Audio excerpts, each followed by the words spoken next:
Hello friends, welcome to my channel Easy Learning. Today I will discuss microorganism as foe of chapter Microorganism Friend and Foe. Foe means enemy. So in this chapter I will explain you how microorganisms are harmful for us. These microorganisms are harmful in two ways. They can cause diseases in plants, animals and human beings, and they can spoil the food. मतलब ये food को spoil कर देते हैं और they make the food unfit for consumption. फिर हम उसे food को नहीं खा सकते.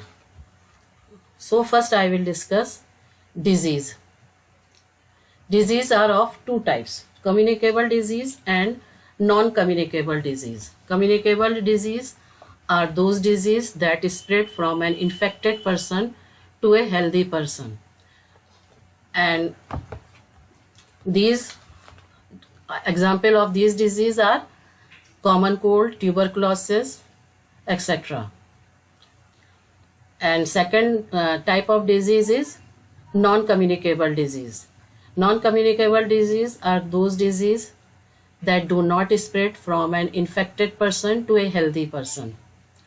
These example of these disease are heart problem, lungs problem, kidney problem and scurvy और night blindness. मतलब ये disease जो होती हैं या तो किसी organ की problem हो जाती है या फिर nutrient की कमी से हो जाती है.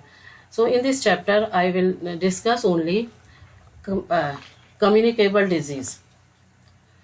So these communicable disease spread different ways. First of all, you should know difference between germs and microorganism. Microorganism that spread disease. Jin microorganism से disease spread होती है उन्हीं को हम germs या pathogen बोलते हैं. So disease that spread through air are common cold, tuberculosis, etc. When a person suffering from common cold sneezes or cough, they spread if fine droplets, and these droplets contain thousands of virus, and if any healthy person come in contact with these droplets, they can also get infected.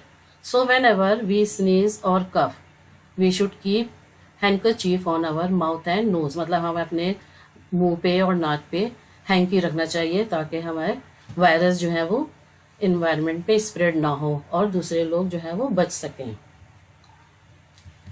Disease that spread through water are typhoid, cholera, jaundice, etc.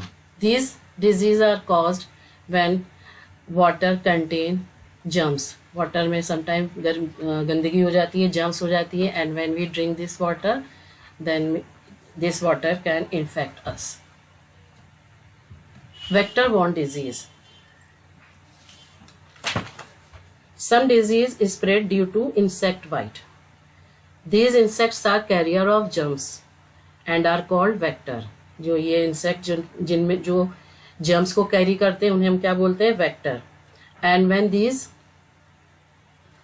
insect bite a sick person, कोई बीमार है उसे bite करता है, then they suck infected blood. Infected blood suck कर लेगा, and when this same insect bite any other healthy person, then germs will transfer to that body, and that also has that type of disease.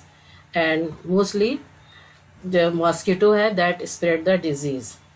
Mosquito like female anopheles spread malaria, and the pathogen is protozoa. And dengue is spread by dengue virus, and carrier of this is female Aedes mosquito. Similarly, some disease are spread by houseflies. Housefly आपने देखा है, mostly they sit on garbage, गंदी जगह पे बैठती हैं, and when they sit on that garbage, they germs will stick in their body. Germs जो हैं वो stick हो जाएंगे, and when they sit on any food, uncovered food, then germs will transfer in that food, and if anybody eat that food, then germs will transfer in that body. So we should always cover our food.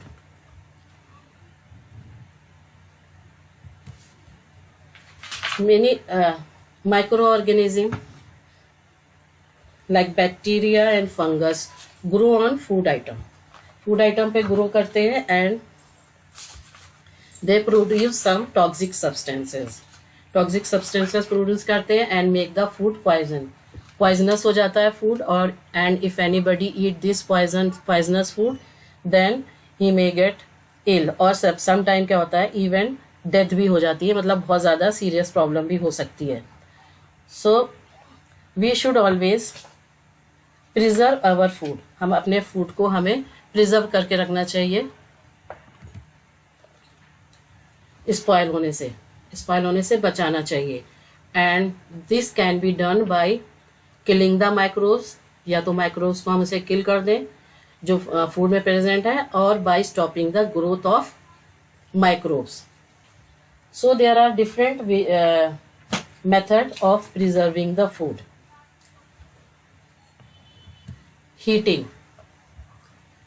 Heating of food to a high temperature can kill the microbes. अगर आप food को बहुत high temperature पे गर्म करेंगे then वो microbes जो हैं वो किल हो जाते हैं. सो boiling milk and water help in killing microbes in them.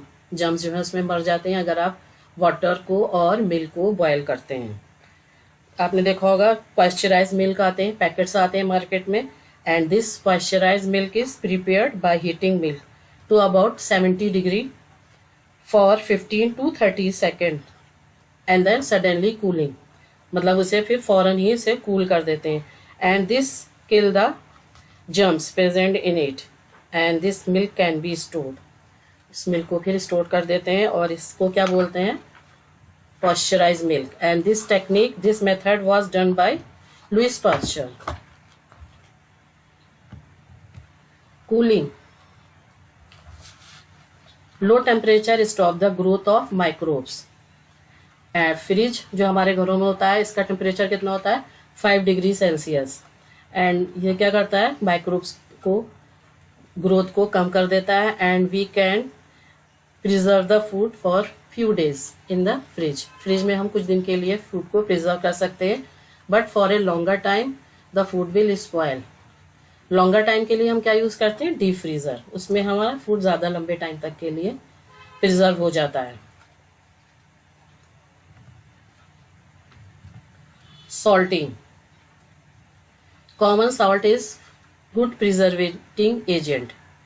Salt को भी हम प्रिजर्व करने के लिए यूज करते हैं. लाइक देखिए इसमें हम किसमें यूज करते हैं, पिकल्स में आपने देखा होगा अचार जब बनाते हैं उसके चारों उसको पहले हम उसमें सॉल्ट लगा देते हैं. मीट होता है, फिश, चिप्स, इस सबको हम कैसे प्रिजर्व करते हैं सॉल्टिंग करके, सॉल्ट लगा के.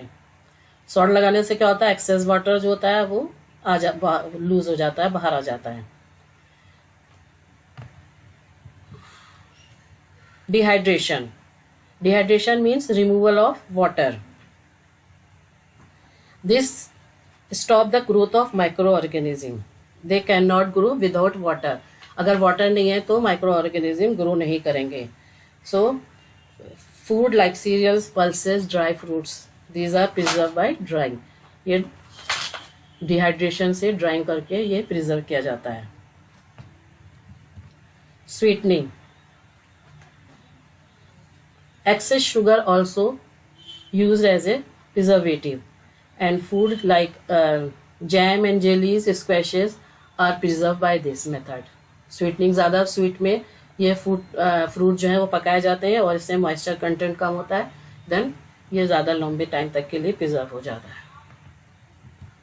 Canning. After sterilisation food items are canned in air tight container. मतलब इसे फूड को अच्छे से साफ करके उसे एयर टाइट कंटेनर में कैन कर देते हैं. ऐसे क्या होता है माइक्रो ऑर्गेनिज्म जो है, जर्म्स जो है वो अंदर नहीं जा पाते. Chemical preservative like sodium benzoate, sodium metabisulfite, these can also use in making jam, sauces and ketchup, and these can preserve these food item. सो अगर आपको हमारी वीडियो पसंद आई है तो इसे हमारे चैनल को सब्सक्राइब करिए, लाइक करें एंड शेयर करें। Thank you for watching.